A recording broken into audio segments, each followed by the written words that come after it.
Okay, welcome to Into the Channel podcast, primarily about women's football. Before we hit the pitch, if you enjoy the show or love women's football as much as your boys do, come kick it with us already. Subscribe, follow YouTube, Spotify, Apple Podcasts, wherever you like to watch or listen.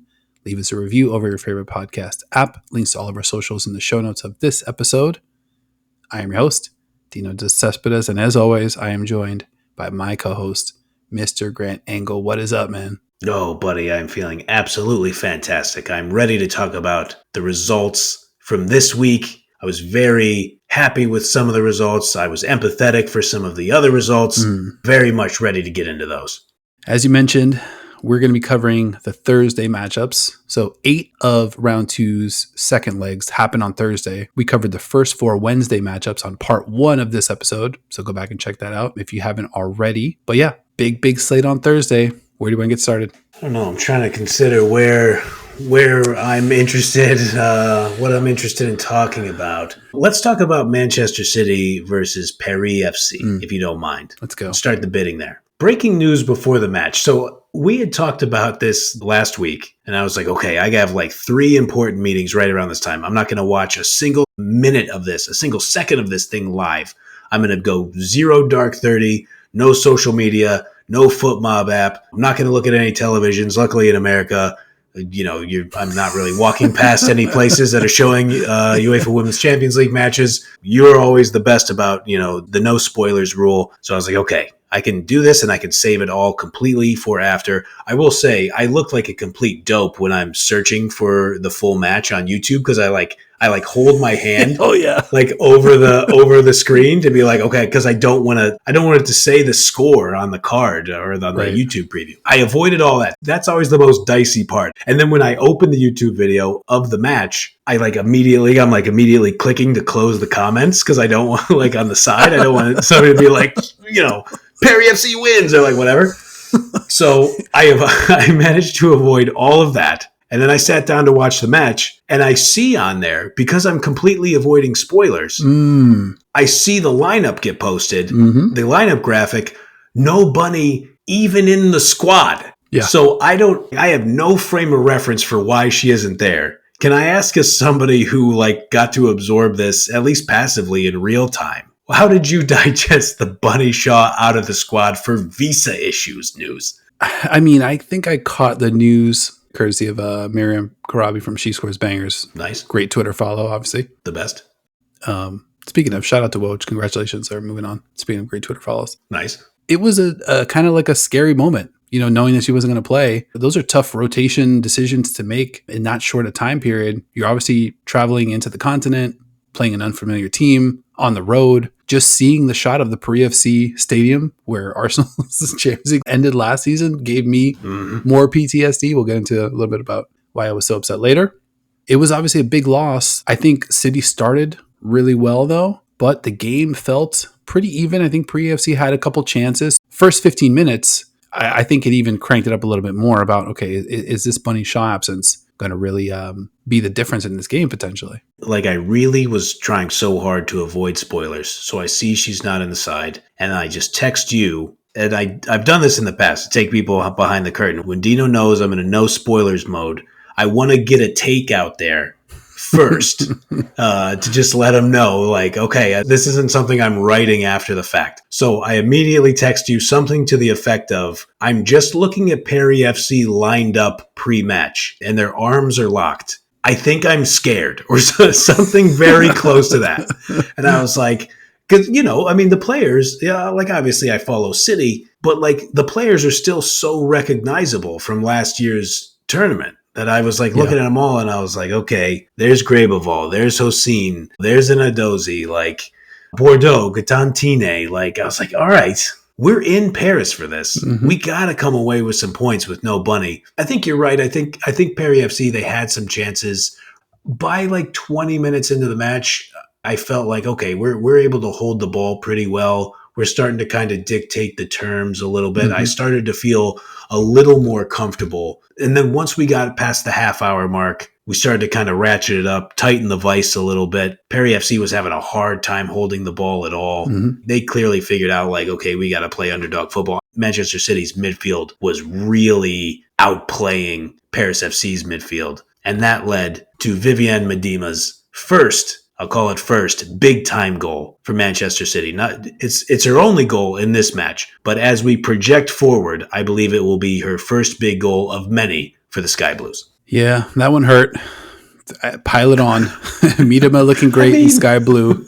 Great player, obviously. I was going to ask you about the Miedema experience, like how you absorbed it, but just watching the impact that she was able to make on the game, she just has the great ability to be professional scorer and top-level playmaker, if that's what the situation calls for. And if Bunny Shaw's back, we saw no Bunny Shaw last year late in the season for City, and there just seemed to be a gigantic bunny-sized hole in the attack, and it just almost like they're playing the same way without that player right there. So Miedema is like a great player just to be able to provide a different look, eat up some minutes, maybe two-headed attack a little bit. Like there's just a lot that they're going to be able to do. 100%. And I mean, I think for a couple of Johnny-come-latelys like me and you who really started to dig in 2023, like when you and I were watching the World Cup and like kind of covering it and kind of doing our thing, I wanted to look this up to make sure I got it right. So Miedema was in the Guardian's top 100 best female footballers in the world in 2017, 19, 20, 21, and 22.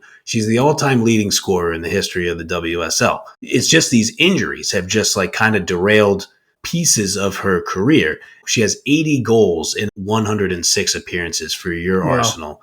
She had 35 goals for Bayern Munich in her 61 appearances there between 2014 and 2017.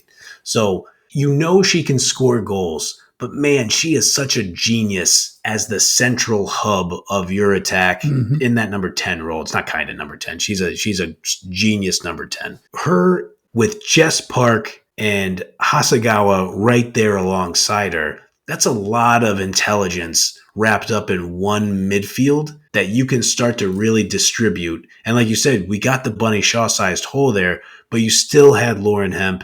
You still had the young dynamo Alba Fugino out there. Oh my God. And you could just make a lot of things happen.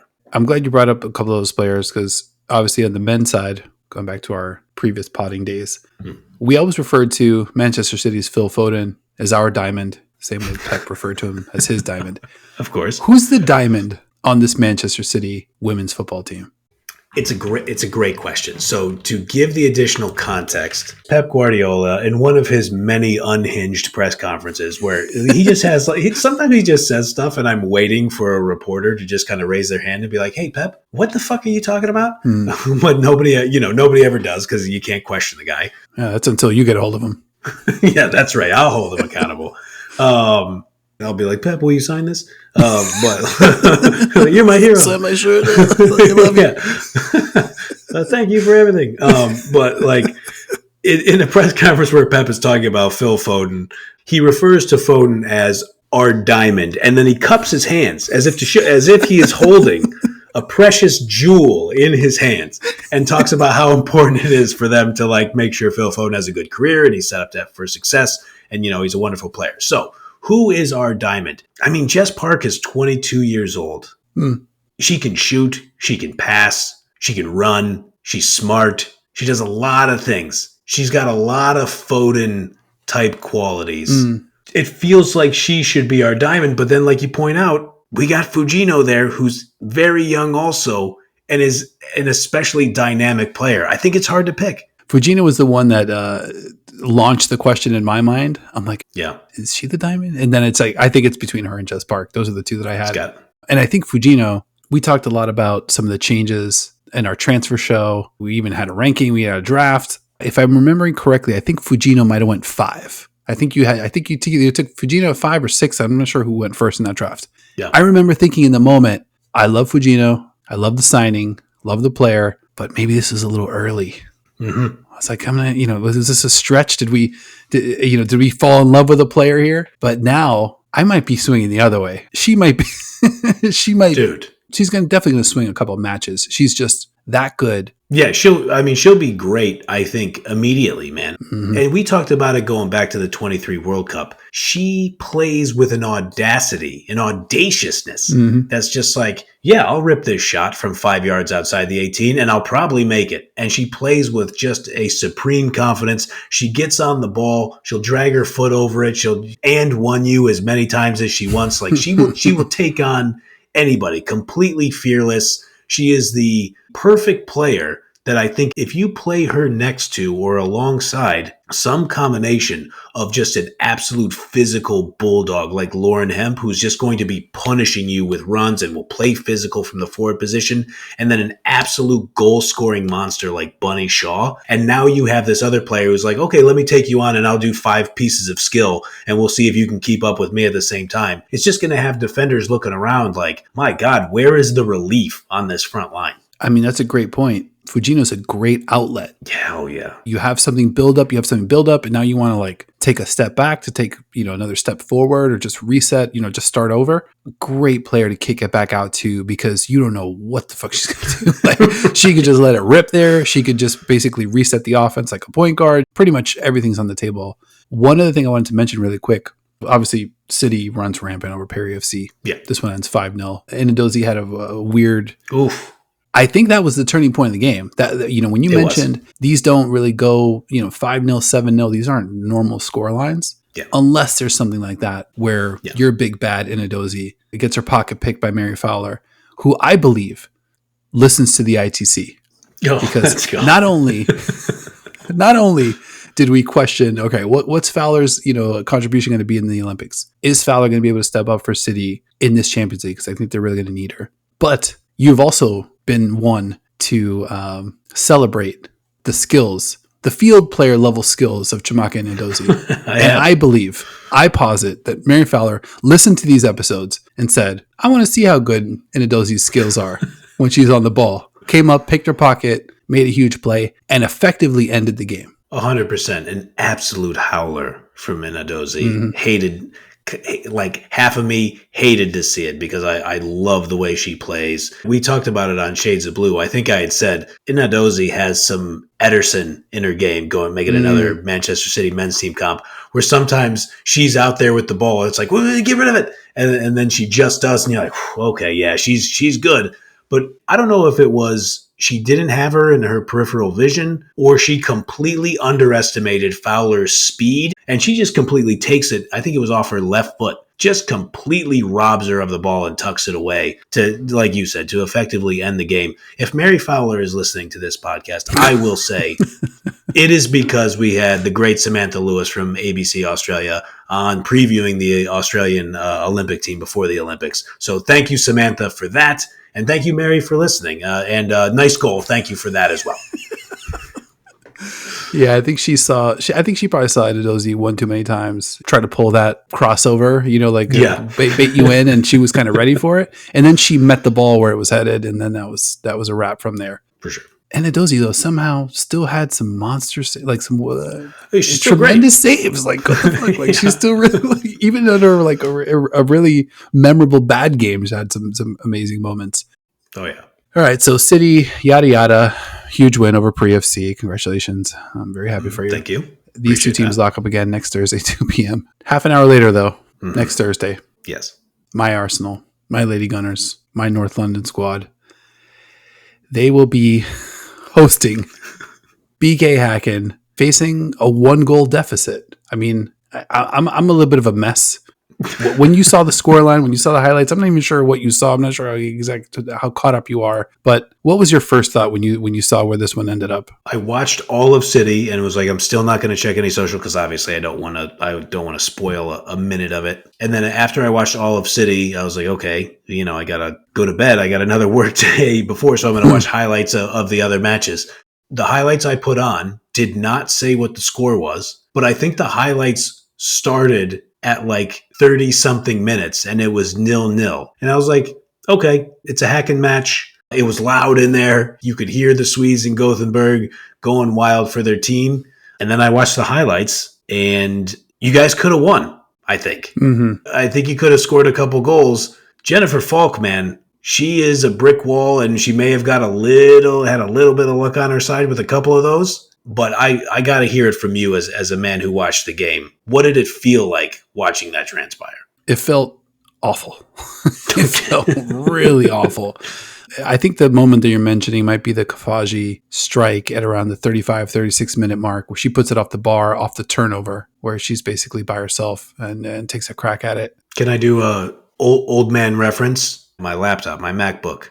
You remember the old Nintendo 64 Rumble Pack? Mm-hmm. Like you would put the thing in there? My computer actually shook when Kafaji hit the crossbar. She hit that roughly 10,000 kilometers per hour, and it shook my laptop. I mean, she blasted it that hard, falling backwards, sliding. After she struck it, she was a mess on the floor. Crazy. And still was able to fire it that hard.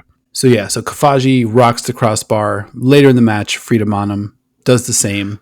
Off the crossbar on the other side. Beth Mead puts a point blanker right off Jennifer Falk's face. I mean, like, there was just, no matter what we tried to do, it was just an absolute force field on the goal. And I'm glad you mentioned the 30-minute mark, because that's pretty much when I knew this wasn't going to work out. This was just not going to be the day. We talked about Wolfsburg putting like something ridiculous, like 13 of 16 on target. Arsenal outpossessed BK Häcken 68-32.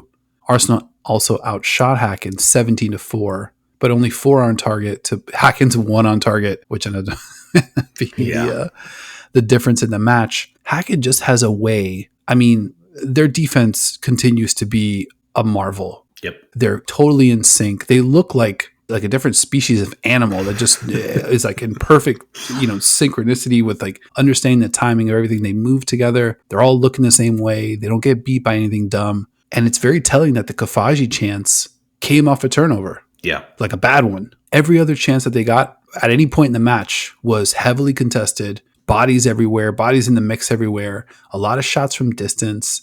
And the disappointing part for me, we talked about Jonas Eidevall coming into this one. I don't think there was any real game plan for this Häcken defense. I mean, I texted this to you, and I think this was probably my best encapsulation. Häcken, midseason form. Arsenal, preseason form. Usually you want to bring on subs to kind of like change a pace, change a look, like really put some pressure on. And it was really much just like for like, let's try the same stuff. And it was right around that definitely by halftime, I'm like, we're just going to have a really, really hard time breaking through. And I'm like, can we keep it 0-0? Can we steal one? I mean, it got pretty dark over here. Well, I'm sorry to hear it, buddy. I absolutely empathize. I put in my notes, this one feels like Häcken really hackened the shit out of you guys. Like that was like you said, the defense, they're like a puzzle that you're trying to solve. I think you encapsulated it perfectly. They move like an amoeba that's like going in the same direction. Like they're a singular organism as a defense. It's hard to get anything past them. And like you said, when you do, they're contesting it. I will say the Beth Mead header with the Jennifer Falk header save directly off of her face, that feels really, really unlucky. I think probably 8 times out of 10, 85 times out of 100, that's probably a Beth Mead goal. I mean, she's a professional goal scorer. That's a lot of forces working against you when Häcken already shrinks your margin of error just by virtue of their genius defense. I think I would agree in most situations, but defensively, they're just such a handful. Yeah. And I know, like the announcer's like, I'm not sure how much Falk knew about that one. She knew about it after, because I'm sure it ran shit out of her bell.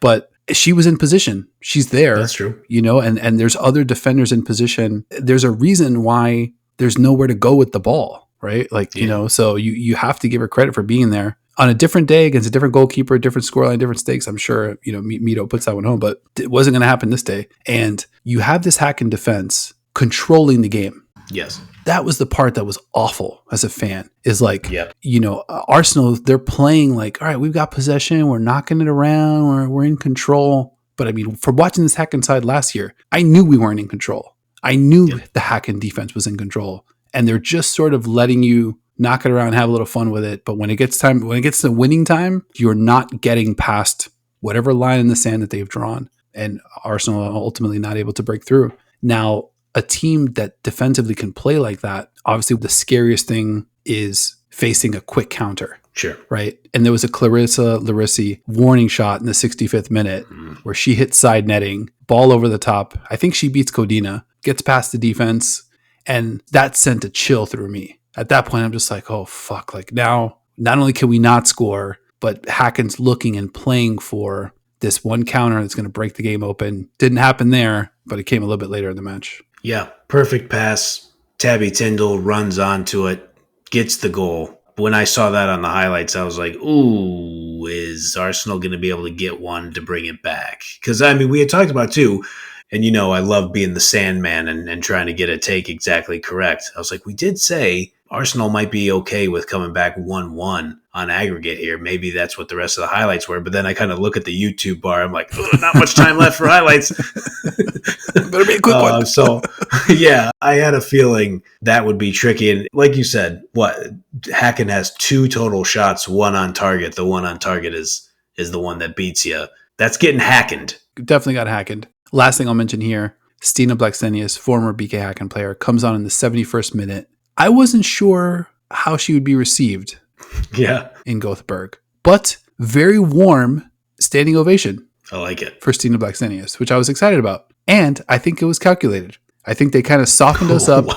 They're playing mind game. They're playing 3-dimensional chess, 4-dimensional chess. How many different dimensions of chess there are? That's what Häcken's playing. They softened us up. I wrote in my notes, all class this bunch. Speaking of these Häcken fans. Nice. 5 minutes later, Tyndall is breaking the game wide open. And pretty much sending the fear of God through your boy. It's going to be a long time between now and next Thursday. I don't blame you, buddy. I empathize. I'm sorry that it happened to you. I like that the Swedes took the opposite approach, like when Caroline Graham Hansen for Barcelona came and played at Braun in Bergen, and they just booed the shit out of her for every time she touched the ball. It's an interesting social experiment that 2 Americans can play, like the difference between the way Bergen Norwegian fans treat a player and the way these folks in Gothenburg, Sweden are treating a player.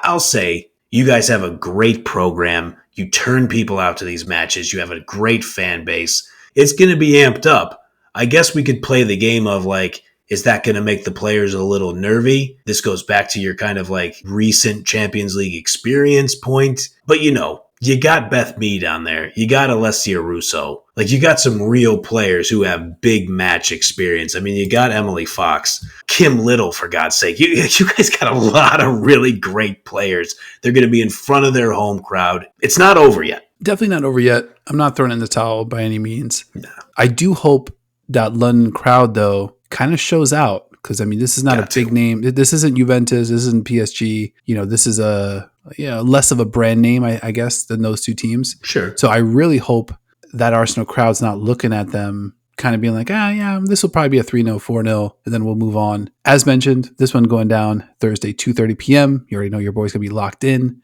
I want to hit some of these other matchups, though. This was probably the shocker of the slate. PSG 1, Juventus 3. Let's fucking go. These teams run it back Thursday, 12:45 p.m. Eastern. This is one of the early matches. What do we do with this one? This was a wild scoreline, wild result. I came in here saying I liked the Italian clubs. I liked the looks of them. I was dead wrong on Fiorentina versus Wolfsburg, as discussed in part 1 of this episode. And shout out to Tom Baum from Shades of Blue, who told us that he had a feeling that Juventus was going to look good. And I was like, I don't know, they lose Bierenstein. I would say of the 3 Italian clubs, I had some questions about Juventus. I totally discounted Amelie Vangsgaard. Revenge game? Let's go. My first thought.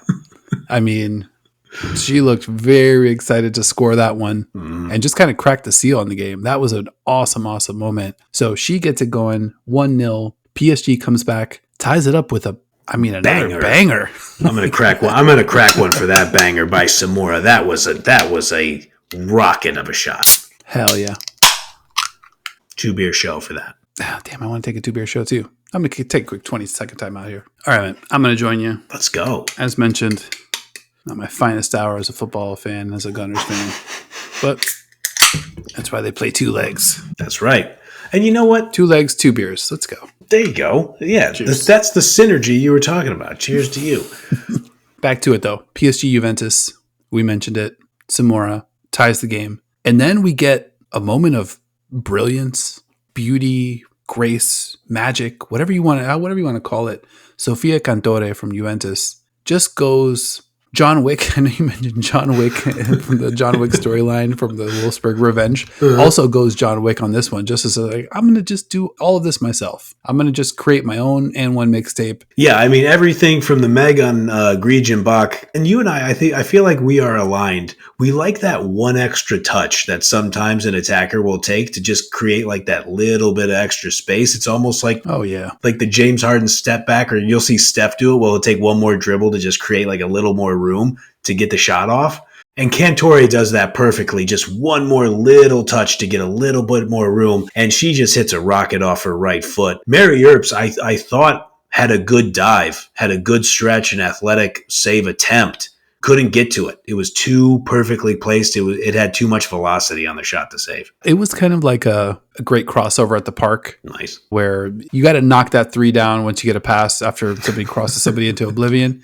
Only on this one, Cantore crosses her into oblivion and then also knocks down the three or smashes home the goal, however you want to think about it. So I think that one was a little bit preordained. Earps wasn't going to get close to that one. And 3-1 Juventus going back to Paris. I jotted this down in my note. I wanted to kind of send it your way beforehand. How much trouble is the reigning semifinalist PSG in going into next week? It's hard to imagine a scenario where even when you're going home, that you're down 2 goals and you feel good about it. You got to be in a pretty substantial amount of trouble. Like maybe if you're a big club and you get a weird red card 5 minutes in and you lose a match 2-0 on the away leg, maybe you can talk yourself into like, okay, we're coming home. We're more talented. We can at least win this thing 2-0 in regulation or 3-1 in regulation. But we're talking about Juventus here, who have good players, who have some pedigree.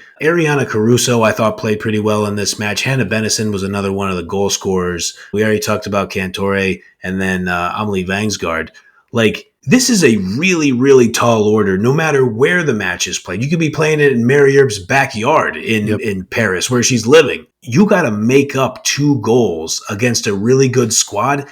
You could win this match 2-1 and completely outplay Juventus, and you're still going home. Yeah. We talked about Juventus's like propensity too to just play a wide open game. Yeah. You know, in Serie A Femenil coming into this one, after the first 2 matches, 10 goals scored, 5 allowed. So it's like, let's go. They want to go up and down. So it's like, you can't even, if you're PSG, you can't even be like, all right, we're going to get 2-0 or we're going to get 3-0 because you just feel like Juventus is going to score because that's how they play. Yep. They'll sell out to do it. And then we highlighted it big time. Tabitha Chewinga, Sandy Baltimore out. Yeah. Rome Luchter in, Vangsgaard out as well. I mean, she was a little bit buried on that side, but did get minutes in last year's Champions League. So that's a lot of attacking firepower out the door. You know, it's a lot to put on Rome Luchter, just a single player taking a step up, going from Ajax to PSG. I don't know if PSG kind of quite has the finishing to get to 3 goals against this side. It's funny to say because you and I loved the trio of Chewinga, Katoto, and Baltimore. Mm-hmm. I don't know. Don't let me speak for you, but I thought that was definitely one of my favorite parts of like going through the journey, and we watched them get all the way to the semis.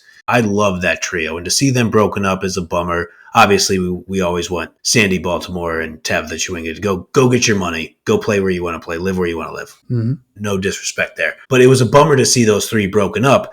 And I like Luchter as a player, but man, they were missing that punch in the final third. If Tabitha Chewinga and Sandy Baltimore are going to give you anything, they're going to give you a big punch. They're going to give you speed and physicality and intelligence and passing at speed in the final third. That's a massive hole to fill. And I don't know if they're going to have time to kind of build that chemistry and then just create more of a coherent attack. I think they can do it in league play in D1 Arkema. I don't think they got the time to fix it in a week before they take on Juventus again. That, to me, is the point right there, because you lose those players, and it's almost like you take some air out of Katoto's sails as well. Of course. Because how many times did Katoto was just kind of right place, right time? Mm-hmm. Now, without those 2 players advancing the ball, putting pressure on the defense, putting pressure on the keeper. Yep. And, the other side of the Champions League coin is obviously 12 of these teams that we're covering on these 2 episodes are going to be home. Yep. This time next week, it'll be a wrap. So PSG, tough draw, pulling Juventus out of the hat. I think in real trouble. And that would be a shocker. That would be a shocker, pretty much, full stop. I think it would have to be. And, we like PSG as much as the next person, but it would be shocking to come back from 2 goals down against a good side to then qualify. But crazy things happen in sports. So I think it's still an absolute must watch on Thursday. Oh my God. Yeah. Hell, a desperate PSG? Exactly. Hell yeah. That's what it is. I'm dying to watch that. Let's go ahead though. Another one of our darlings, my darling. Actually, I was going to point this out to you. Last week's episode when you were like, oh, I think a team, near and dear to your heart, Real Madrid. In the moment, I was like, I don't know, do I like Real Madrid? And then as I was watching it play back in the edit, I was like, I learned something about myself today. Yes. It's a learning podcast.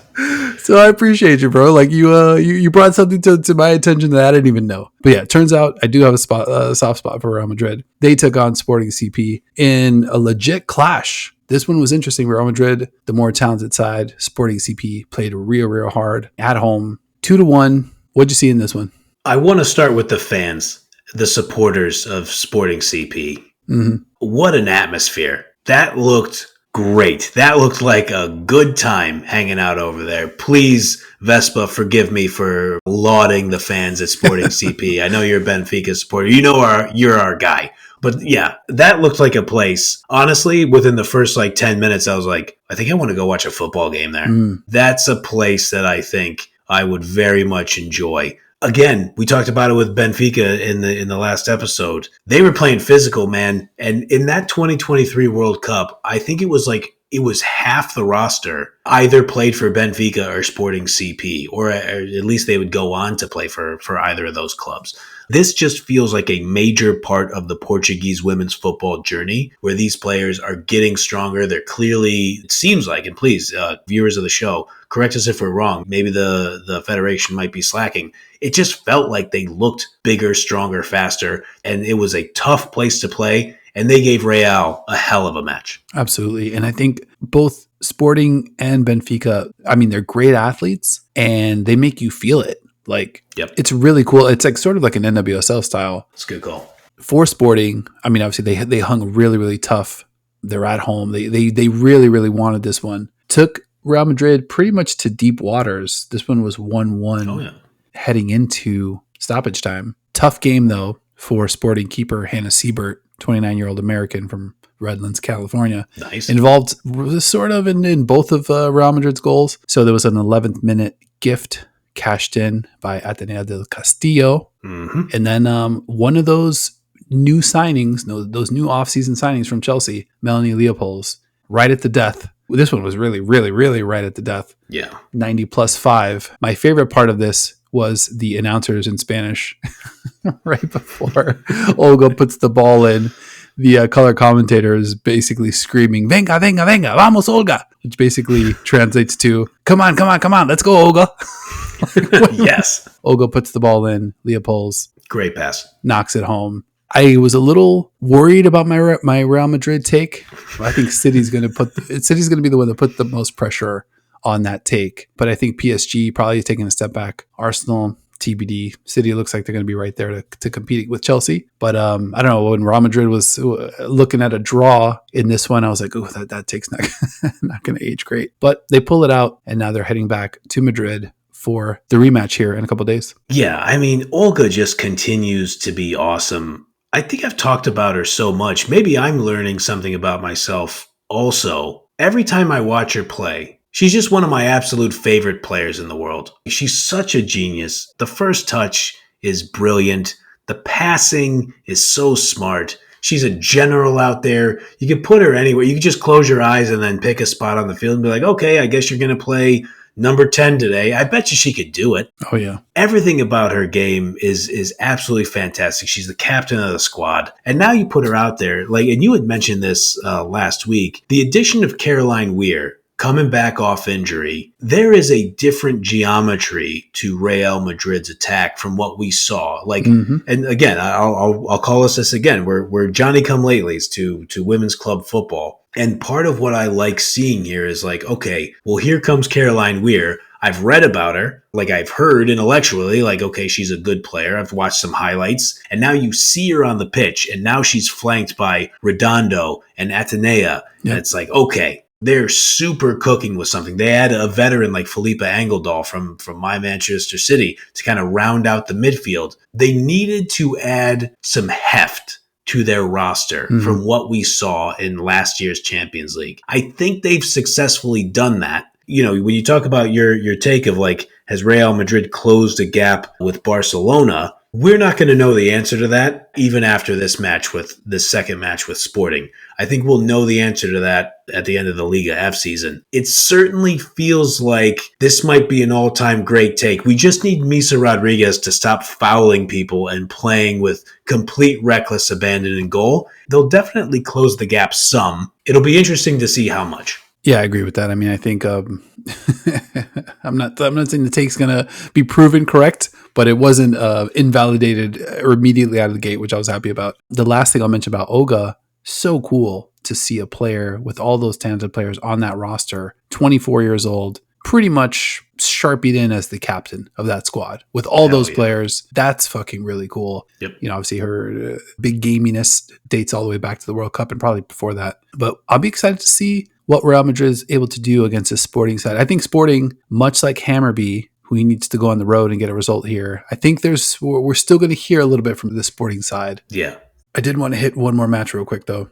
Servette, FCCF versus Roma. These teams run it back Thursday, 1 p.m. And I don't know, man. Roma, we're back. All of our favorite faces. Love them. All of our stress.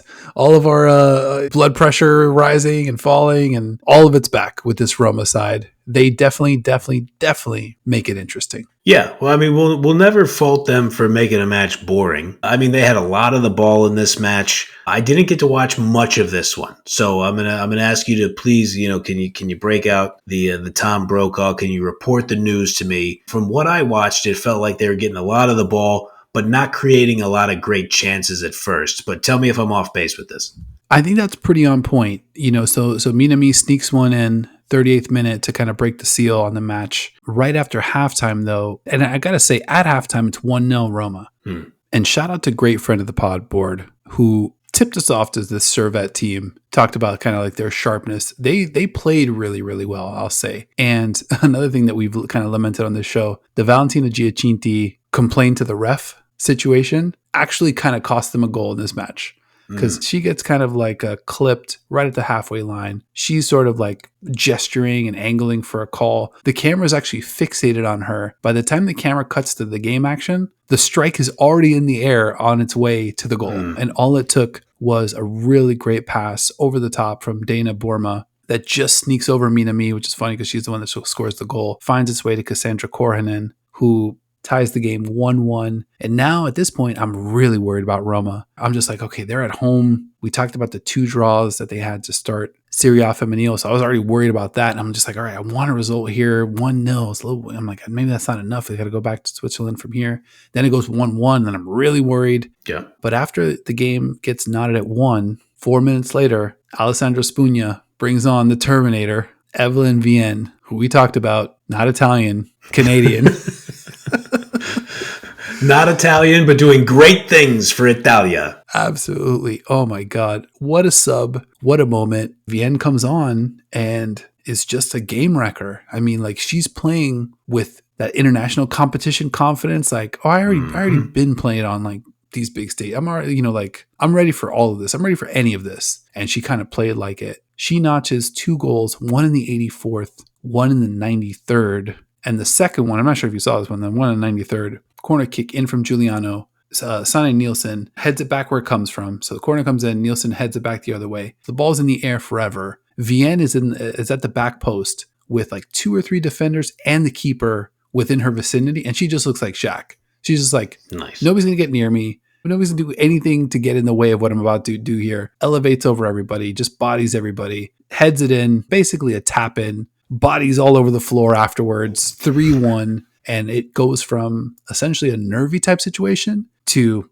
just full on party. I love it. I mean, she's such an absolute baller. I think you're right. I think it's a great point. The confidence is coming from the international play. She knows exactly what she's supposed to do in this Roma squad. She's 27 years old. She's in her absolute physical prime. Mm-hmm. So you bring her onto the pitch and she just changes everything about the way Roma attacks, their confidence, the way they look. Nothing against Servette. They got to make up 2 goals against Roma. Stranger things have happened, of course, but I think we might be on the road to seeing Roma again in the Champions League group stage. Very much here for it. Yep, that'd be awesome. Yeah, and Servette's definitely a no bullshit team. I think they're going to be, Yeah, they'll be heard from, maybe not this tournament, but I mean, they're going to be around, and they played really well, and they pushed Roma pretty deep. I think if that one does end 1-1, that's a whole different ball game going back to Switzerland. So 100%. props to them. They played hard, and obviously still some more football to be played. Couple more matches to hit real quick. FC Twente, big 4-1 win over Osijek. This one also feels a little bit like a wrap at this point, but they run it back 1:45 p.m. Eastern next Thursday. Anything else? Any takeaways from this one? We talked about Twente. They might come in with an advantage. They got to be feeling relatively confident. They absolutely destroyed Ajax in the Super Cup over there in the Netherlands. Mm-hmm. So looks like we'll be getting to learn a lot more about our Dutch pals over at Twente. Yeah, they look good. They look big. They look strong. I wrote in my notes, I think their smallest player is still bigger than Osijek's biggest player. Oh, boy. Yeah. Or at least that's what it felt like. And you could kind of see why this team kind of outlasted Ajax last year, because they just look, not to make this the differentiator, but they look like adults. Like, sure, in their prime, physically mature, just strong, confident in the sense of they know where they're like. There was just really no missteps. I mean, they look very organized and just a tough team physically to stand up to. So Osijek was definitely up against it. FC Twente gets a big win, and now they head back home in a pretty low stakes match. And I think I'm actually really looking forward to seeing Twente in the group stage. I think they're going to be able to legit make some noise. Yeah, it'll be interesting to see. I mean, total football, Netherlands style. Mm-hmm. We don't get Ajax. We don't get Lily Johannes in this year's Champions League. So we might as well embrace our new Dutch pals, FC Twente, in the final 16. Yeah, we'll see. I'm still not over the Ajax departure. It's rough. Let's run it by Dan. Let's see if he's cool. Yeah, Dan, if you're cool with us like embracing Twente, let us know. If you're not, say the word, boss. We'll start hating on them. It's a wrap. Osijek jerseys are in the mail. Mm-hmm. One more match to hit. I didn't catch any of this one, as mentioned up top. Couldn't even find a stream for this one. Let's fucking go. You know what? This was another glaring takeaway from all this. Props to DAZN. I mean, exactly. I can't tell you how much I missed DAZN during these trying times where all I want to do is watch 11 matches over the course of a 30-hour period. Can't even do that. I was relegated to pretty much just third-party commentary for this Mura Pölten match. Pölten gets a big win, 3-0. Fully expect to see Pölten advance and make another appearance in this year's group stage. They held as tough as they could, and we had talked about it a week or so ago. Good to have STB back, driving faster in my car, falling farther from just what we are. Look, St. Pölten comes back. I'm giving you a lot more Stone Temple Pilots lyrics as we go on in the tournament. If you don't like that, then you probably don't like the show. But luckily, all of you are very kind and deal with my nonsense as it happens. So looking forward to having STP back in our program. Yeah, and Dan, let us know how you feel about Stone Temple. No, I'm just kidding. He's one of the shadow executive producers of the show at this point. Yeah, for sure. He gets one of those honorary credits. Mm-hmm. Quick programming reminder. We'll be back next week with 2 shows. I think early in the week, we're going to put together a little NWSL preview for match week 22, hitting the home stretch there. Also, another quick side note. We've noticed a little bit of a division between our Champions League audience and our NWSL audience. Mm-hmm. Let's go ahead and let's bring all that together. This is world football. Some of the best players in the world are hop, skipping, and jumping across the pond, to and fro. We're doing our best to kind of cover all of it. So if you're not an NWSL type, you're a Champions League type, or vice versa, I strongly encourage you, make the jump, open it up. I mean, what are we doing here? There's tons of good football. Why deny yourself? That's what I want to know. That's totally fair. And like I pointed out when I was over, I had a brief vacation over in England. Every match of the NWSL when you're in Europe is NWSL After Dark. So you never know what kind of craziness might happen. So yeah, please, if you have the ability, and we've already had some folks, like a lot of our pals over in Norway have kind of hit us up and been like, hey man, some of these NWSL matches are awesome. So, like Dino said, take the advice.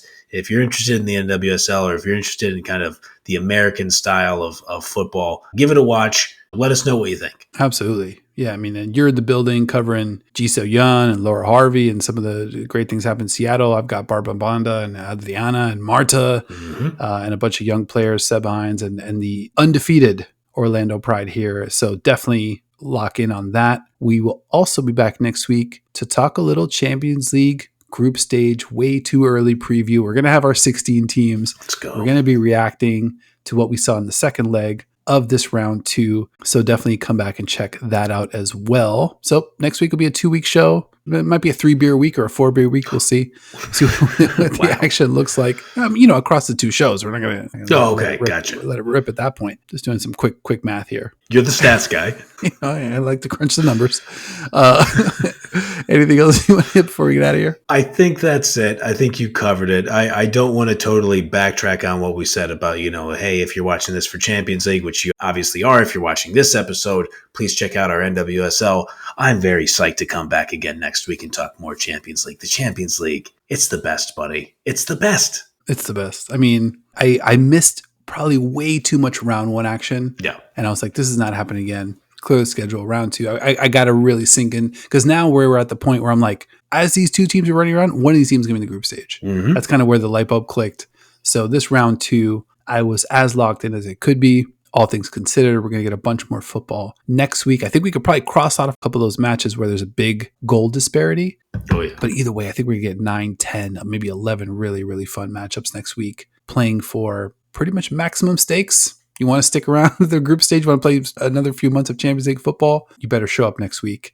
No doubt. And then you get the draw. I love the way UEFA is doing this, by the way, drink for that sentence, because that is something you'll very rarely hear me say. I'll give UEFA or FIFA credit for anything. UEFA, you're still on our shit list for the way you treated Braun. Another topic for another day. The draw is on Friday, the 27th of September. So we get to watch these matches, and then the draw happens right on the heels of it. I think that is a really good decision. All jokes aside, that is a good decision by UEFA, kind of capitalize on all that interest. So we get our way too early preview. We get the draw happening. I think you're right. This may be a 3 to 4 beer week worth of shows following that second leg. So you're totally right. Just like you get the action, then you get the draw, then we get the speculation, we get the predictions. I get to be wildly, hilariously wrong about a couple things, and then I get to be exactly right about some things, which is the only thing I'm going to really pay attention to. And then we just go from there. That's how we do that. Sounds pretty much right on the money. Damn right. Right on brand for the ITC. Let's fucking go. I like it. All right, man. I think we did it. This has been another episode, a 2-part episode of the Into the Channel podcast. A sincere thank you for watching, listening, following, liking, subscribing, just plain hanging out with your boys. And as I mentioned that, realized forgot to do my shout outs. We already mentioned our guy, Board. Appreciate you. Melanie, you already know. Best. Blade Runner, Abdul, Kieran's back in the mix. You already know Kieran just pokes his head out for Champions League. That's all right. I think he's a Chelsea guy. Apollon, another new friend of the show. Vespa's back. Vespa, this is going to be, I think, another run, buddy. Another big Benfica run, buddy. Keep it locked. You already know what time it is. It's going to be awesome. And remember to like if you liked and subscribe or follow into the channel, YouTube, Spotify, Apple Podcasts, or wherever you like to watch or listen. Leave us a review over your favorite podcast app. Links to all of our socials, every single one in the show notes of this episode. And a big thank you to my co-host as well, Mr. Grand Angle, for being, I don't know, man, the ultimate champion of champions in this Champions League preview show. Or maybe we're co-champions. I don't know. We're doing something right. Either way, I appreciate you. Likewise, buddy. We're on the same team. We both get to take turns lifting the trophy. We both get the medals. We do the whole thing. Yeah, I mean, let's go. So Carlo, Blue, Vespa, obviously making fun of me for talking about these Italian names for Canadians. Thank you, Vespa. I appreciate you. Melanie, thank you. Blade Runner, you're one of the GOATs. Thank you for rocking with us, everybody. Like Dino said, we get the second leg, then we get the draw like we were talking about. The Champions League is in full swing. Let's go get this money. We appreciate you guys, and we will see you next time.